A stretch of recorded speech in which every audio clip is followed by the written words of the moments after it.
नमस्कार दोस्तों, स्वागत है आप सबका मेरे चैनल पेनी पॉकेट्स में। और आज के इस वीडियो में मैं आपको एक जानकारी देने आया हूं कि इस वक्त सितंबर का जो डाटा आ रहा है म्यूचुअल फंड के इन्वेस्टमेंट का, उसे दिखाया जा रहा है कि 28,000 करोड़ से ज्यादा की इन्वेस्टमेंट मार्केट में म्यूचुअल फंड्स ने की है। ये म्यूचुअल फंड्स, सारे म्यूचुअल फंड्स की मैं बात कर रहा हूं, चाहे वो एचडीएफसी से लेकर के क्वांट के हो या फिर किसी भी कंपनी के जो आपको म्यूचुअल फंड सर्विसेज प्रोवाइड करवाती है, जिसमें भी आप एसआईपी करते हैं, जैसे भी जिस भी तरह का आप म्यूचुअल फंड को जानते हैं। मतलब देश भर से, इंडिया के अंदर अंदर जितने लोगों के एसआईपी का पैसा कलेक्ट होता है, हर कंपनी का उसका जो मेन डाटा है, वहां से एक इंफॉर्मेशन आई है कि जिसमें मतलब सितंबर के मंथ में अभी तक का सबसे ज्यादा हाईएस्ट 28,000 करोड़ का एसआईपी मतलब पर मंथ इन्वेस्टमेंट किया गया है म्यूचुअल फंड हाउसेस के तरफ से। सेम यही डाटा मतलब 20,000 करोड़ के आसपास इस जनवरी से लेके जुलाई के बीच में देखा गया। लेकिन सितंबर का डाटा ये बता रहा है कि इस वक्त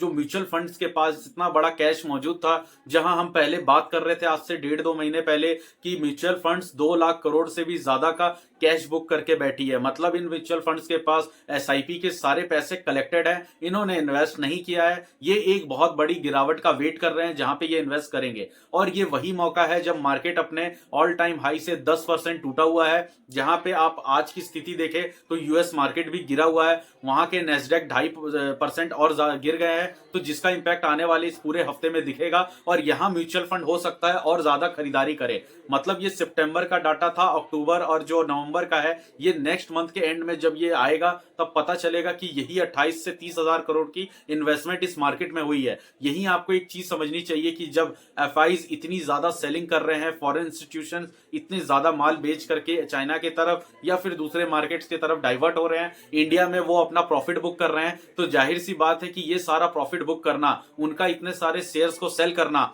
और इतने बड़े बड़े शेयर्स में लोअर सर्किट ना लगने का ये कारण है कि हमारे यहाँ या तो डोमेस्टिक इंस्टीट्यूशन मतलब जो म्यूचुअल फंड हाउसेस है, और बहुत सारे ऐसे रिटेलर्स हैं और बहुत सारे ऐसे बायर्स हैं जिन्होंने उन सारे शेयर्स को एक्यूमुलेट किया है, पकड़ा है, खरीदा है, जिसके वजह से अच्छे अच्छे शेयर्स में लोअर सर्किट नहीं लगा है। नहीं तो यहाँ पे यूट्यूब पे आपको पता है बहुत लोग ऐसी वीडियोस बना रहे हैं, आपको डरा रहे हैं कि 2008 वाले क्राइसिस आने वाले हैं। 2008 का अगर आप डाटा निकाल के देखोगे तो उस समय पर डे लोअर सर्किट लगते थे शेयर्स में, और इंडेक्स तक लोअर सर्किट मारता था। यहां तो इंडेक्स सिर्फ 10% गिरा है, वो भी पिछले 1.5 महीने में। वहां तो इंडेक्स में ही लोअर सर्किट लगना अपने आप में बहुत बड़ी बात है। आज जब निफ्टी 50 के जो इंडेक्स है वहां 10% शेयर गिरा है, तो आपके पोर्टफोलियो 30 से 40% गिरे हैं। अच्छे अच्छे स्टॉक्स भी 35 से 40% नीचे गिरते हुए दिख रहे हैं। तो सोचिए जब इंडेक्स में लोअर सर्किट लगेगा और डे बाय डे लगता जाएगा तब क्या हाल होगा। तो इस वक्त वैसी स्थिति नहीं बनी है। दूसरा, अगर मैं पॉजिटिव पॉइंट की बात करूं तो यहां अमेरिका में जैसे डोनाल्ड ट्रंप जीत चुके हैं, तो उनका प्रो प्रोडक्टिविटी जो बिजनेस मॉडल है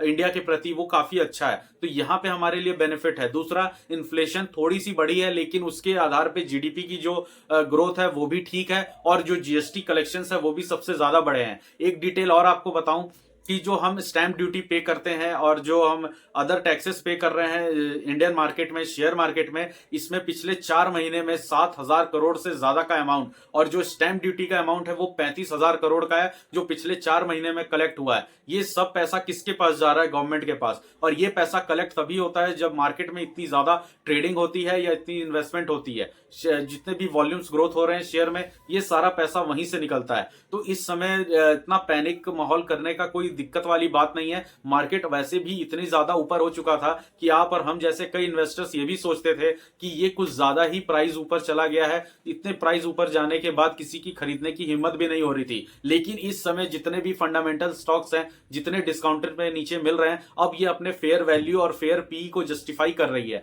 आप इस समय जितने भी फंडामेंटली अच्छे स्टॉक्स, चाहे वो मिड कैप के हों या लार्ज कैप के हों, उनमें आप देख सकते हैं कि इस वक्त अपने मार्केट कैप से भी वो काफी ज्यादा नीचे हैं, अपने पी वैल्यूएशन पे ट्रेड कर रहे हैं। और सबसे बड़ी बात है कि वो अब अपने, जब हमें ये डाटा पता है कि हर महीने म्यूचुअल फंड के तरफ से 25 से 28,000 करोड़ तक की इन्वेस्टमेंट मार्केट में आ रही है, और ये एसआईपी आगे को जाने वाले टाइम में बढ़ने ही वाला है। ये अमाउंट बढ़ता ही जाएगा, लोग इन्वेस्टमेंट करते जाएंगे, और गिरे हुए मार्केट में लोगों ने अपने एसआईपी का अमाउंट तक बढ़ाया है। इंस्टीट्यूट्स के द्वारा 1,25,000 करोड़ से भी ज्यादा का जो सेलिंग हुआ है हमारे इंडियन मार्केट में, अगर यही अमाउंट कल को घूम के वापस आता है इंडियन मार्केट में, तो फिर सोचिए ये जो सेंसेक्स है ये कहां जाएगा। वैसे भी आप गूगल पे सर्च करके देख सकते हैं कि मोतीलाल ओसवाल जैसे बहुत ही बड़े ब्रोकरेज फर्म के जो चेयरमैन है रामदेव अग्रवाल जी, उन्होंने ये कहा है कि आने वाले समय में अगर ये एफआईज वापस घूम के आते हैं, ये जितना पैसा मार्केट से निकला है, जितने लोगों ने सेल किया, ये वापस कहां जाएंगे? आना तो इन्हीं मार्केट में है, वापस से ये शेयर्स को खरीदेंगे। और हो सकता है कि बहुत सारे ऐसे लोग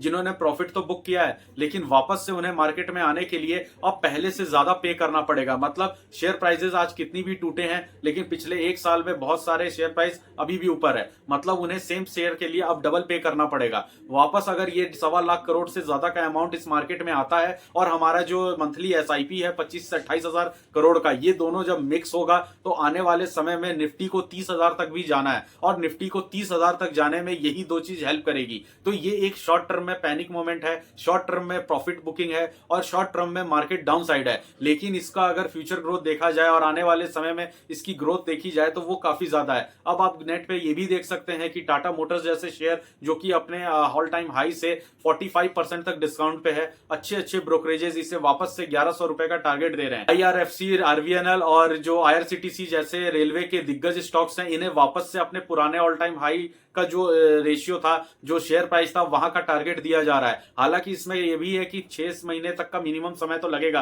क्योंकि यहां मार्केट को स्टेबल भी होना है। जनवरी में आने वाले सारे कंपनीज के Q3 रिजल्ट पे भी फोकस होना है और उसके बाद जो देश का बजट फरवरी में आएगा वहां पे भी काफी ज्यादा फोकस बना रहेगा। तब तक लोग पैसे हाथ में रोक के रखेंगे। डायरेक्ट इक्विटी में इन्वेस्ट कम देखने को मिलेगा, लेकिन म्यूचुअल फंड कितना भी हाथ रोक के रखे, उनकी मजबूरी होती है 1 से 1.5 महीने के बाद उन्हें इन्वेस्ट करना ही करना है। तो आज हमारे पास सितंबर का डाटा है, तो आने वाले 1 महीने में हमारे पास अक्टूबर और नवंबर का भी डाटा होगा, जिसमें ये अमाउंट मेरे हिसाब से बढ़ते हुए दिखेगा। क्योंकि यहां पे भी मार्केट में जितनी भी सेलिंग हुई है उस प्रेशर को कंट्रोल करने का काम बायर्स ने किया है। और ये बायर कोई रिटेलर नहीं होता है, ये डीआईज होते हैं, इसी तरह के म्यूचुअल फंड हाउसेज होते हैं। तो ये सारा पैसा जितना भी उनके पास कैश फ्लो पड़ा हुआ था वो सब मार्केट में आ रहा है, जो कि इस पैसे को सपोर्ट कर रहा है। तो आने वाले समय में इंडियन स्टॉक मार्केट का जो फ्यूचर है वो काफी ज्यादा ब्राइट है, काफी ज्यादा अच्छा होने वाला है। क्योंकि गोल्ड के गिरते दाम से आप ये समझ पा रहे होंगे कि मार्केट में और इकोनॉमिक की स्थिति स्टेबल हो रही है। अमेरिका में एक मजबूत सरकार बनी है, हमारे देश में भी 2029 तक के लिए एक स्टेबल सेंट्रल गवर्नमेंट है।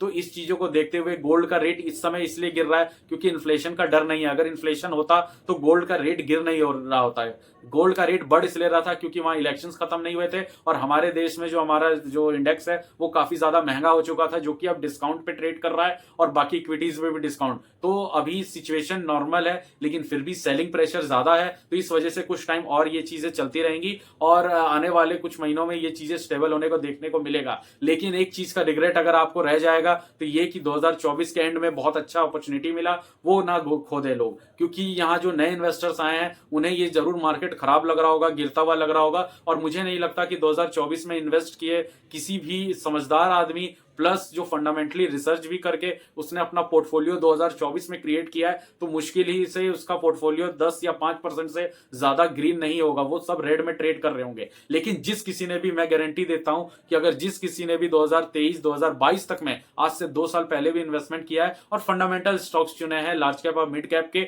इवन स्मॉल कैप के भी अच्छे शेयर्स चुने हैं, तो वो अभी काफी ज्यादा अच्छा परफॉर्म कर रहे होंगे। इवन अगर अपने डबल के प्राइस पे चल रहे होंगे 200% पे। और अगर उस समय का पोर्टफोलियो क्रिएट है 10 से 15 स्टॉक्स का, तो गारंटी के साथ है कि 7 से 8 स्टॉक तो ग्रीन में ट्रेड कर ही रहे होंगे दोस्तों। तो ये फायदा होता है अर्ली इन्वेस्टमेंट का, क्योंकि आज के समय में हम बैठ के रिग्रेट नहीं कर सकते कि 2022 या 23 में हमने क्यों नहीं इन्वेस्ट किया। तो ये चीजें समझने की है। हर डिप पे बाई करना चाहिए, हर डिप पे थोड़ी थोड़ी इन्वेस्टमेंट करनी चाहिए। आपके पास 100 रुपए हैं तो 10 रुपए का 10 बार करके आप उससे इन्वेस्ट करें। हर 10% के मार्केट गिरावट पे चाहे अपने इक्विटीज पे इन्वेस्ट करना चाहिए। तो दोस्तों अगले वीडियो में मिलते हैं और भी इन्फॉर्मेशन के साथ। अगर आपको इन्फॉर्मेशन अच्छी लगी तो वीडियो को आप लाइक करें, चैनल को सब्सक्राइब करें दोस्तों।